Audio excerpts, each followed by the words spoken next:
So check this out. One thing I want to discuss today is going to be, the benefits of detoxifying your body. One thing that I've found out is that a lot of people, when they start their fitness journeys, they want to dive straight into, exercise, and a lot of people can deal with the exercise component. They understand how to do a push up, do a squat, and all that. But a lot of people don't understand the biological aspect of how your body functions. And one thing is for certain: if you've been eating toxic food for years, that toxic food, them toxins inside your system are draining your energy levels, slowing your metabolism down, and just making it hard for you to really acquire that the type of life that you want to have, which is, you want to be energetic, or if you want to have a fit body or a fit frame. So for example, when you are in a toxic state, you got to understand, the toxins are disrupting your hormones at a massive level. That's what we really dealing with when it comes to a person struggling to lose weight. What kind of state are your hormones in? And it's two hormones specifically that kind of deal with gaining weight and being unhealthy, just at the forefront. You have more hormones in your body, and you got to deal with that stuff too. But two of the massive ones that I've identified that make a person struggle is like your cortisol levels and your insulin levels. Now, you already know about insulin because if you have any diabetics in your family, you already know, you have a sense of what that's about, right? Well, understand this. Insulin is the hormone that's produced anytime you consume sugar. Like anytime you can eat a Jolly Rancher, insulin is going to develop. You can eat an apple, insulin is going to develop. So understand that. So just keep in mind, the people who tend to gain the most weight are the people who tend to eat a ton of like carbohydrates or sugar-based foods. And when I say carbohydrates or sugar-based foods, any type of carb is a sugar-based food. For example, like pasta or potatoes. We see those as savory, salty foods. That's how we prepare them. But at the end of the day, when you eat that food and it goes into your body registers it as a carb. It breaks it down into more simple form sugars, and it's basically sugar by that point, right? So the same thing, that Jolly Rancher and that potato is the same thing. It's just in two different forms. So with that being said, anytime you consume too much sugar or sugar at all, you produce insulin. The problem is we consume too much sugar. So think about the time when you went to the Chinese food restaurant, you got that whole order of fried rice. It's a big box of rice with some grease in it. You eat all that rice, that's going to make your body produce insulin. And then once the insulin is spiked in your system, insulin has another function of telling your cells, your fat cells, to store fat. So understand, you can eat a little carbs and it's okay because you got to store sugar anywhere in your body just to have, just to function. You have to store it. But when we eat too much sugar, that's when we start over accumulating or overproducing insulin and starting to store too much fat. So with that being said, if examine your diet. If your diet consists of, lots of grain-based foods, carbohydrates, and fatty foods, then you're going to very quickly start to identify why you're storing a lot of fat. And the quickest thing or solution to help you with that is reduce the amount of carbs you eat. You can eat your pasta.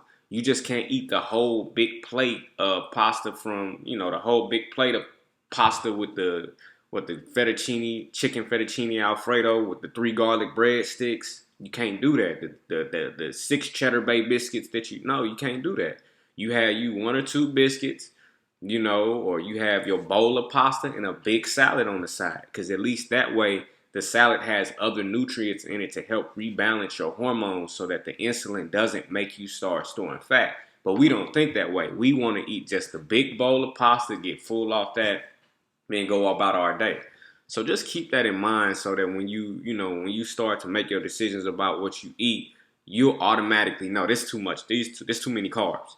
I don't want you to be scared of carbs because carbs have a good purpose in your diet as long as you consume them at the right rate.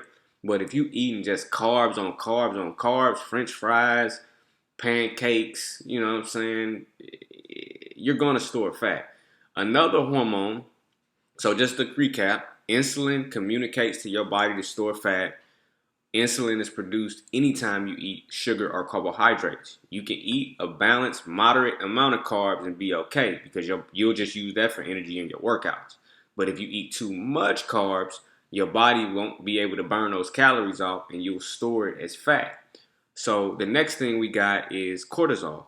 Cortisol is the stress hormone that's produced anytime something stressful happens. Its function is to help your body metabolize or use glucose for energy. So the same carbohydrates you would have consumed eating those pastas or those potatoes, cortisol helps you use that energy, use that sugar for energy. So it does have a function.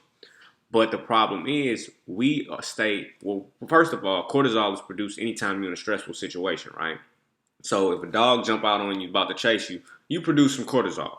If you break your ankle, you're gonna produce some cortisol. If you have toxic components or toxic things in your system, pesticides, foreign hormones that's not supposed to be in your body that you get from like chicken, milk, and stuff like that, you're going to produce some cortisol.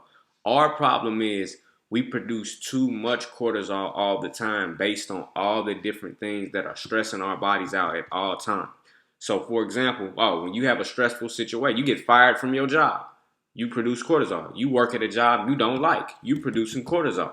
So, with that being said, understand the function of cortisol is to, at a good time, is to help your body use glucose for energy in stressful situations. Mostly like if you're about to get in a fight or have to run. That's when you really need to metabolize energy, right? But it also has that other dual function, which is to make you store fat specifically in your belly. Like that's the function of cortisol outside of you using sugar for energy. The other function is to make you store fat specifically in your stomach. So understand, if you're the type of person that's constantly stressed out by emotional stressors, which is bad stuff happening to you, biochemical stressors, which is the type of toxic foods that you eat, and then you also have physical stressors where you got hurt or something. If you constantly have stressors coming for your neck, you're going to be storing some belly fat because of this cortisol. So you got insulin. I need to put my middle finger up. So you got insulin, which makes you store fat. Just generally, you're going to store fat just based off insulin. And then you have cortisol, which makes you store fat specifically in your belly because of its natural functions. So understand this. When you do a detox, you are detoxifying your body at least of the biochemical stressors that make you produce, cortisol. So you won't be storing it from that. But when you're dealing with insulin, you got to reduce the amount of carbohydrates you eat. You cannot eat a big plate of pasta by itself. It is literally communicating to your body to store fat with nothing else to guard your body against it. The salad would guard your body because the salad helps slow down the digestion of carbohydrates. The fiber in the salad, the leafiness goes in there and helps your body stop the big insulin spikes that take place. So, man, I hope this video getting long. I hope this information benefits you. It should. It should. It at least help you understand how to start making better decisions with your diet. But be blessed, y'all. Peace out. Enjoy your day.